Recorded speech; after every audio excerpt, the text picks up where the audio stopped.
ಆಡುವ ಮಕ್ಕಳಿಗೆ ಊಡುವ ತಾಯಂತೆ ಮಾಡಿದ ಕರ್ಮ ಬಳಿವಿಡಿದು ಪಿಡಿತಂದು ಊಡುತ್ತಲಿಹುದು ಸರ್ವಜ್ಞ. ಸರಳವಾಗಿ ಕಂಡರೂ ಜೀವನದ ಪರಮ ಸತ್ಯವನ್ನು ಬಿಚ್ಚಿಡುವ ಸರ್ವಜ್ಞನ ಈ ತ್ರಿಪದಿಯು ವಿಶ್ವದ ಶ್ರೇಷ್ಠ ಕರ್ಮ ಸಿದ್ಧಾಂತವನ್ನು ಅತ್ಯಂತ ಪರಿಣಾಮಕಾರಿಯಾಗಿ ವಿವರಿಸುತ್ತದೆ. ಇದರ ಆಳವಾದ ಮತ್ತು ತಾತ್ವಿಕ ವಿಶ್ಲೇಷಣೆ ಇಲ್ಲಿದೆ. ಮಗು ಆಟವಾಡುವಾಗ ಹಸಿವನ್ನು ಮರೆತು ಬಿಡುತ್ತದೆ. ಆಟದ ಮಜಲಿನಲ್ಲಿ ಅದಕ್ಕೆ ತನ್ನ ಶರೀರದ ಅಗತ್ಯಗಳ ಅರಿವಿರುವುದಿಲ್ಲ. ಆದರೆ ತಾಯಿಗೆ ತನ್ನ ಮಗುವಿನ ಹಸಿವಿನ ಅರಿವಿರುತ್ತದೆ. ಮಗು ನನಗೆ ಬೇಡ ಎಂದು ಓಡಿದರೂ ತಾಯಿ ತಟ್ಟೆ ಹಿಡಿದು ಮಗುವಿನ ಹಿಂದೆಯೇ ಓಡಿ ಅದನ್ನು ಹಿಡಿದು ತುತ್ತು ನೀಡುತ್ತಾಳೆ. ಇಲ್ಲಿ ಸರ್ವಜ್ಞನು ಕರ್ಮವನ್ನು ತಾಯಿಗೆ ಹೋಲಿಸಿದ್ದಾನೆ. ಇದು ಅತ್ಯಂತ ವಿಚಿತ್ರ ಹಾಗೂ ಅದ್ಭುತವಾದ ಹೋಲಿಕೆ.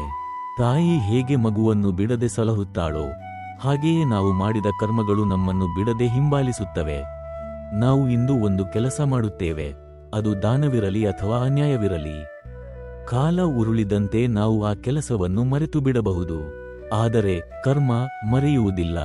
ನಾವು ಆಟದಲ್ಲಿ, ಅಂದರೆ ಜೀವನದ ಲೌಕಿಕ ಸುಖಗಳಲ್ಲಿ ಮಗ್ನರಾಗಿರುವಾಗ ನಾವು ಮಾಡಿದ ಹಳೆಯ ಕರ್ಮಗಳು ಸರಿಯಾದ ಸಮಯ ಬಂದಾಗ ನಮ್ಮನ್ನು ಹುಡುಕಿಕೊಂಡು ಬರುತ್ತವೆ. ಮನುಷ್ಯನು ಎಷ್ಟೇ ಪ್ರಭಾವಶಾಲಿಯಾಗಿದ್ದರೂ, ಎಷ್ಟೇ ಎತ್ತರಕ್ಕೆ ಬೆಳೆದಿದ್ದರೂ ತಾನು ಮಾಡಿದ ಕರ್ಮಫಲದಿಂದ ತಪ್ಪಿಸಿಕೊಳ್ಳಲು ಸಾಧ್ಯವಿಲ್ಲ. ಭೂಮಿಯ ಆಳದಲ್ಲಿದ್ದರೂ ಅಥವಾ ಆಕಾಶದ ಎತ್ತರದಲ್ಲಿದ್ದರೂ ಮಾಡಿದ ಕರ್ಮವು ನಮ್ಮ ವಿಳಾಸವನ್ನು ಹುಡುಕಿಕೊಂಡು ಬರುತ್ತದೆ. ಅದು ನಮ್ಮನ್ನು ಹಿಡಿದು ತಂದು ಅದರ ಫಲವನ್ನು ಉಣ್ಣುವಂತೆ ಮಾಡುತ್ತದೆ. ಪ್ರತಿಯೊಂದು ಕ್ರಿಯೆಗೂ ಒಂದು ಪ್ರತಿಕ್ರಿಯೆ ಇರುತ್ತದೆ. ನಾವು ಬಿತ್ತಿದ ಬೀಜವೇ ಮರವಾಗಿ ನಮಗೆ ಫಲ ನೀಡುತ್ತದೆ. ಬೇವು ಬಿತ್ತಿ ಮಾವಿನ ಹಣ್ಣನ್ನು ನಿರೀಕ್ಷಿಸಲು ಸಾಧ್ಯವಿಲ್ಲ. ಈ ತ್ರಿಪದಿಯು ಜಗತ್ತಿನ ಪರಮ ನ್ಯಾಯವನ್ನು ಸಾರುತ್ತದೆ. ದೇವರು ಪಕ್ಷಪಾತಿಯಲ್ಲ, ಬದಲಿಗೆ ಕರ್ಮವು ನ್ಯಾಯಾಧೀಶನಂತೆ ಕೆಲಸ ಮಾಡುತ್ತದೆ. ನಮಗೆ ಇಂದು ಸಿಗುತ್ತಿರುವ ಸುಖ ಅಥವಾ ದುಃಖಕ್ಕೆ ನಾವೇ ಜವಾಬ್ದಾರರು ಎಂಬ ಸತ್ಯವನ್ನು ಇದು ಎತ್ತಿ ತೋರಿಸುತ್ತದೆ. ನಾನು ಮಾಡುವ ಕೆಲಸವನ್ನು ಯಾರೂ ನೋಡುತ್ತಿಲ್ಲ ಎಂಬ ಭ್ರಮೆಯಲ್ಲಿರುವ ಮನುಷ್ಯನಿಗೆ ಇದು ಎಚ್ಚರಿಕೆಯ ಗಂಟೆ.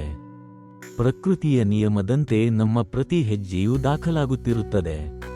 ಸರ್ವಜ್ಞನ ಈ ಮಾತುಗಳು ಕೇವಲ ಸಾಹಿತ್ಯವಲ್ಲ, ಅದೊಂದು ಜೀವನದ ದಿಕ್ಸೂಚಿ. ಸತ್ಕರ್ಮಗಳನ್ನು ಮಾಡಿದರೆ ತಾಯಿ ಪ್ರೀತಿಯಿಂದ ಉಣಿಸುವ ಸಿಹಿ ಹೂರಣದಂತೆ ಸುಖ ಲಭಿಸುತ್ತದೆ.